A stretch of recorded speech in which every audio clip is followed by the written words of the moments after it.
Pare, ngayon ko lang napagtanto. Naalala mo pa ba yung unang first time mong kumain ng fried rice with egg?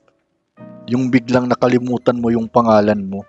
So habang nagtratrabaho ako, nag-crave ako ng fried rice. Meron pala akong tinake out na inasal sa mang inasal. Pinainit ko lang yung pan, naglagay ko ng botsa, nilagay ko na din yung rice.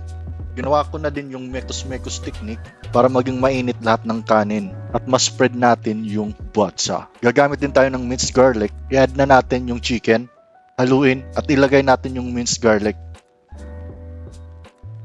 Haluin ulit at maglagay din tayo ng powdered seasoning.